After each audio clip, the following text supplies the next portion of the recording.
ये पायलट्स और को पायलट से प्लेन का कंट्रोल छीनता है और प्लेन को सीधा वर्ल्ड ट्रेड सेंटर की तरफ ले जाता है और ट्रेड सेंटर का जो नॉर्थ टावर था उसमें ले जाकर क्रैश कर देता है। इस वक्त वर्ल्ड ट्रेड बड़ी ही हिस्टोरिकल बिल्डिंग थी अमेरिका में और एक तरफ देखा जाए तो ये दुनिया की सबसे ऊंची बिल्डिंग हुआ करती थी। दोस्तों, बुस्टन एयरपोर्ट से फ्लाइट 11 टेक ऑफ करती है और उसमें टोटल मेंबर की तादाद 92 है, जिसमें 11 क्रू मेंबर्स और 81 पैसेंजर थे। दोस्तों, इस फ्लाइट में बैठे पैसेंजर को क्या पता था कि ये फ्लाइट हाईजैक होने वाली है, क्योंकि 91 पैसेंजर में से 5 हाईजैकर्स थे। इन पांचों में से एक ट्रेन पायलट्स था। ये पायलट्स और एक को पायलट्स से प्लेन का कंट्रोल छीन लेते हैं और जहाज़ का रुख वर्ल्ड ट्रेड सेंटर की तरफ कर देते हैं और वर्ल्ड ट्रेड के नॉर्थ टावर पर जाकर क्रैश कर देते हैं। अमेरिका का प्रेसिडेंट जॉर्ज बुश फ्लोरिडा के स्कूल में विजिट के लिए जा रहा था। रास्ते में व्हाइट हाउस के चीफ ऑफ स्टाफ ने इस खबर के बारे में बताया तो बुश को यकीन नहीं हो रहा था इस हादसे पर। दोस्तों, इसके सिर्फ 17 मिनट बाद एक और यूनाइटेड एयरलाइंस की फ्लाइट 175 को भी हाईजैक कर लिया जाता है। प्लेन का कंट्रोल अपने अंडर ले लेते हैं और वर्ल्ड ट्रेड के नॉर्थ पोर्ट पर जाकर क्रैश कर देते हैं। जॉर्ज बुश को बताया जाता है कि अमेरिका खतरे में है, लेकिन वो अब स्कूल पहुंच गया था और बच्चों के साथ टाइम स्पेंड कर रहा था। सबसे मुलाकात की, बातचीत की और आखिर में बच्चों के साथ तस्वीरें खिंचवाईं। अब क्रैश हुए 7 मिनट गुजर चुके थे।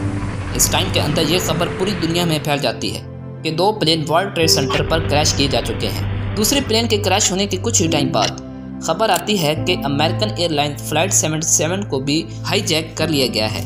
इस फ्लाइट ने वाशिंगटन इंटरनेशनल एयरपोर्ट में लैंड करना था, लेकिन हाईजैक कर प्लेन का कंट्रोल अपने कब्जे में करके प्लेन को पेंटागन की बिल्डिंग में क्रैश कर देते हैं।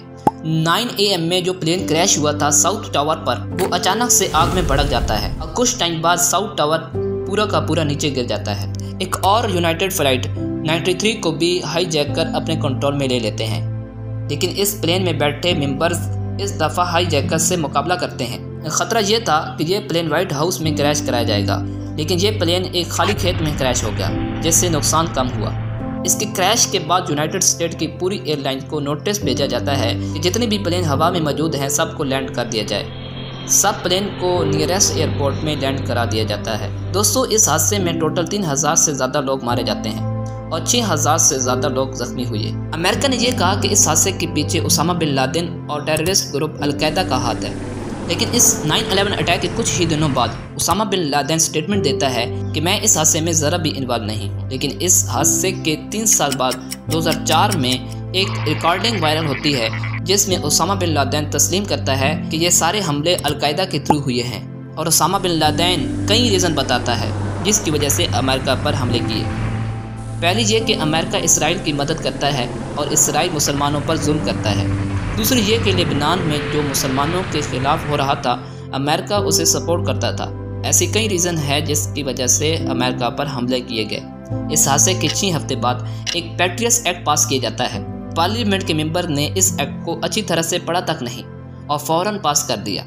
इस एक्ट में यह था कि ये US गवर्नमेंट को पूरी तरह से इजाज़त देता है कि वो अपनी पब्लिक के किसी भी मेंबर्स की बिना पूछे किसी भी टाइम हर तरह की छानबीन कर सकता है।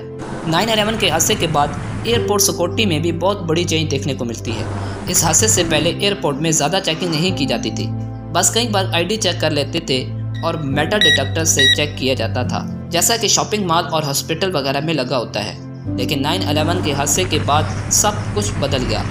ID के साथ पासपोर्ट और बैग्स भी चेक करते थे और फ्लाइट से थोड़ी देर पहले आना पड़ता था। बहुत ज़्यादा सिक्योरिटी होने लगी जो पहले कभी नहीं होती थी और इस हादसे के बाद पायलट्स को पहली बार हथियार दिए गए ताकि इमरजेंसी की सूरत में अपनी हिफाजत कर सकें। 9/11 के हादसे के बाद मुसलमानों पर जुल्म और बढ़ा दिया गया।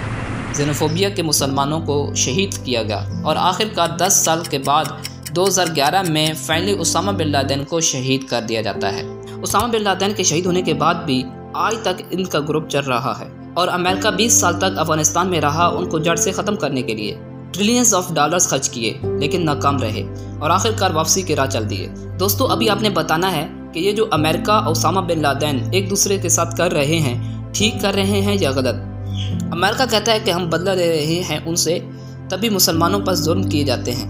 इधर उसामा बिन लादेन वालों का ग्रुप कहता है कि हम मुसलमानों के खून का बदला ले रहे हैं और जिन मुसलमानों पर जुल्म किए जाते हैं वो उसामा बिन लादेन वाले ग्रुप को ज्वाइन कर लेता है। जो कि टेररिस्ट ग्रुप के नाम से जाना जाता है। ये थी आज की इंफॉर्मेटिव वीडियो। दोस्तों कमेंट सेक्शन में बताएं कैसी लगी। मिलते हैं अगली एक नई वीडियो के साथ, तब तक के लिए अल्लाह हाफिज़।